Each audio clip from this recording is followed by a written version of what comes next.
Doctor Jaishankar शाही, BA तृतीय वर्ष, हिंदी साहित्य, प्रथम पत्र जो आधुनिक काव्य का पत्र है उससे संबंधित व्याख्यान में आज अज्ञेय रचित कविता हिरोशिमा के शेष रहे अवतरणों पर अनुशीलन प्रस्तुत हम करेंगे।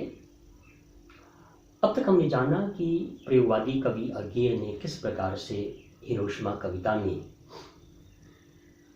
यह बताया है कि अमेरिका ने जापान के दो शहरों हिरोशिमा और नागासाकी पर आणविक अस्त्र अर्थात एटम बम का प्रयोग किया और उसका कितना भयंकर दुष्परिणाम हुआ, उसका चित्रण महाकवि अज्ञेय ने हिरोशिमा कविता के अवतरण में किया है। आज जो शेष रहे अवतरण हैं उनका हम अनुशीलन करेंगे। अज्ञेय क्या कहते हैं हम देखते हैं। कुछ क्षण का वह उदय अस्त, केवल एक प्रज्वलित क्षण की दृश्य सोख लेने वाली दोपहरी। फिर एक नाटकीयता है, एक ड्रामेटिक एलिमेंट, सस्पेंस, कौतूहल, क्यूरियोसिटी का तत्व इस कविता में है। कविता में चाक्षुष बिंब है जिसे अंग्रेजी में विजुअल इमेजरी कहते हैं। तो इमेजरी के माध्यम से दृश्य या अर्थात चाक्षुष बिंब के माध्यम से महाकवि अज्ञेय उस पूरे परिदृश्य को रच रहे हैं, संप्रेषित कर रहे हैं हम पाठकों तक। तो कुछ क्षण का वह उदय अस्त, केवल एक प्रज्वलित क्षण की दृश्य सोख लेने वाली दोपहरी। फिर क्या हुआ? एटम बम का प्रयोग अमेरिका ने कर दिया। न्यूक्लियर वार, आणविक युद्ध की स्थिति का चित्रण।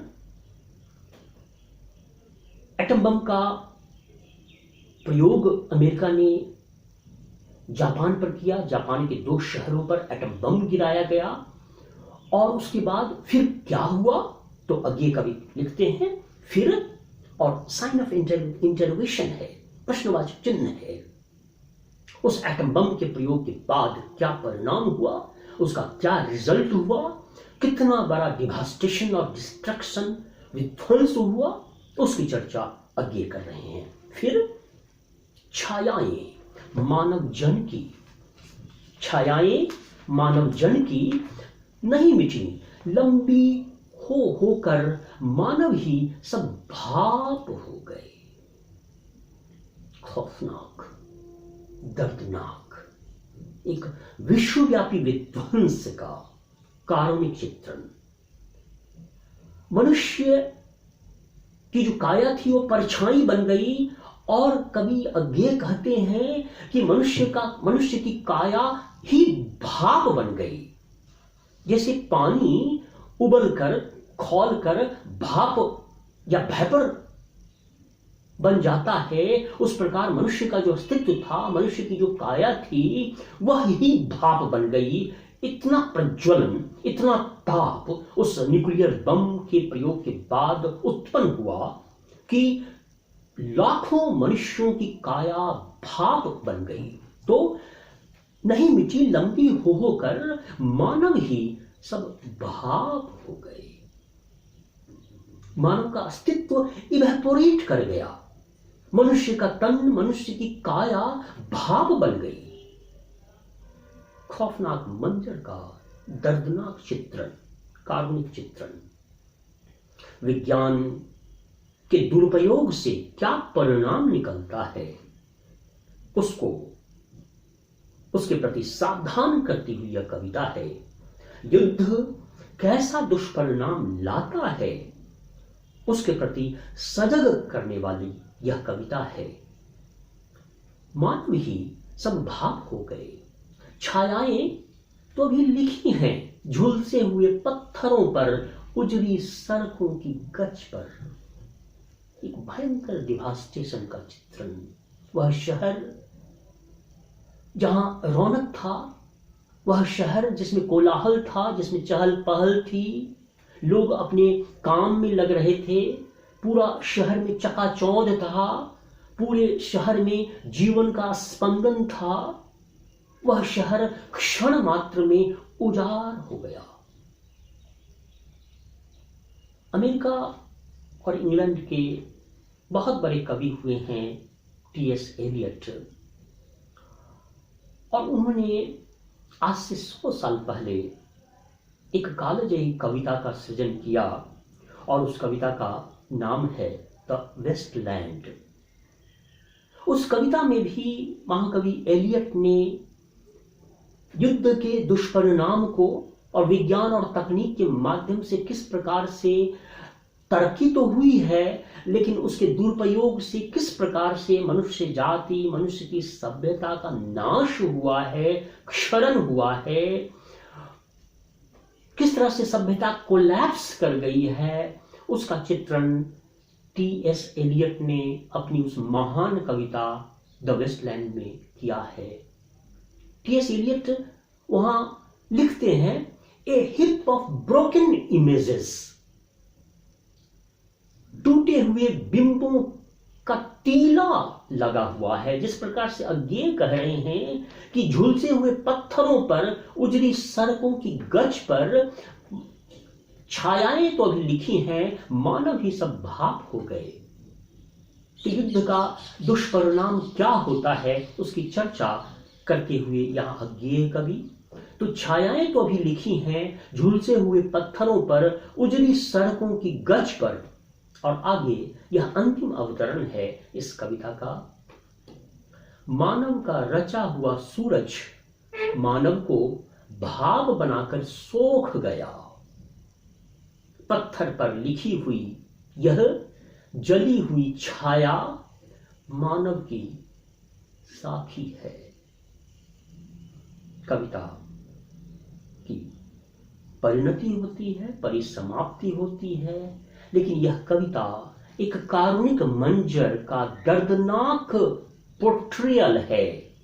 आणविक अस्त्र के इस्तेमाल के बाद किस प्रकार से उसका दुष्परिणाम निकलता है, युद्ध का परिणाम कितना खौफनाक होता है, उसकी साक्षी यह कविता है, उसका डॉक्यूमेंट, उसका एक जीवंत दस्तावेज अज्ञेय रचित यह कविता हिरोशिमा है।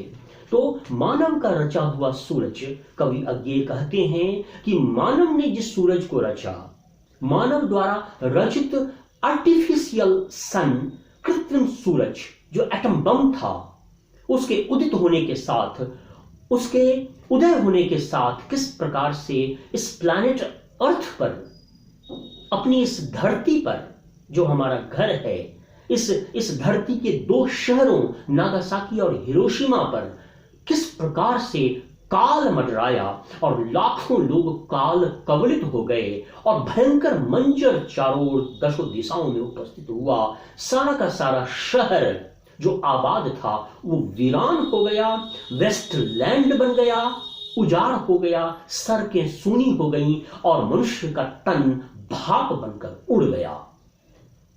मानव का रचा हुआ सूरज मानव को भाप बनाकर सोख गया। बदरंग, खुरदुरा, खौफनाक, खतरनाक मंजर का कार्मिक पोर्ट्रियल प्रयोगवादी कवि अज्ञेय कर रहे हैं। मानव का रचा हुआ सूरज मानव को भाप बनाकर सोख गया, पत्थर पर लिखी हुई यह जली हुई छाया मानव की साखी है। अज्ञेय कवि कहते हैं कि किस प्रकार से मनुष्य ने विज्ञान और तकनीक की तरक्की की है, और उसके दुरुपयोग से किस प्रकार से मनुष्य अपनी ही मानवता का संहार कर रहा है। और जब किसी कवि ने लिखा, किंतु रो रो कह रहा इतिहास यह, आदमी का शत्रु केवल आदमी, तो वहां भी कवि विलाप करते हैं कि मनुष्य ने ही अपनी मनुष्य जाति का, अपनी मानवता का, अपनी ह्यूमैनिटी का नुकसान पहुंचाया है। यह कविता सावधान करती हुई कविता है। यह कविता युद्ध के दुष्परिणाम को संकेतित करती हुई कविता है। यह कविता हमें बताती है कि हमें दया, करुणा, त्याग, विश्व बंधुत्व, सहानुभूति की भावनाओं से हमें ओतप्रोत होना है। आणविक अस्त्र का दुरुपयोग नहीं करना है। बेशक हम विज्ञान और टेक्नोलॉजी में तरक्की करते चले गए हैं, लेकिन बुद्धि में हमारा विकास हुआ है, मस्तिष्क में हमारा विकास हुआ है, लेकिन हमें अपने हृदय पक्ष की अवहेलना नहीं करनी है। हमें दया, करुणा, त्याग, सहानुभूति की भावना को पल्लवित, पुष्पित करते रहना है। जब महाकवि जयशंकर प्रसाद ने अपने कालजयी महाकाव्य कामायनी में लिखा, औरों को हंसते देखो मनु, हंसो और सुख पाओ, अपने सुख को विस्तृत कर लो, सबको सुखी बनाओ। यह कविता सर्वे भवन्तु सुखिनः सर्वे सन्तु निरामयः को प्रतीकात्मक रूप से संदेश प्रेषित कर रही है। यह कविता युद्ध के भयानक मंजर को पोर्ट्रे करती हुई हमें उससे सावधान करती है और अपने हृदय पक्ष को हमें पल्लवित, पुष्पित करना है। दया, करुणा, त्याग, विश्व बंधुत्व, फ्रेटर्निटी, भाईचारा से हमें अपने हृदय को पल्लवित, पुष्पित करना है। इसकी सीख देती हुई यह कविता है। अपने इसी वक्तव्य के साथ मैं अपने इस व्याख्यान को समाप्त करता हूँ।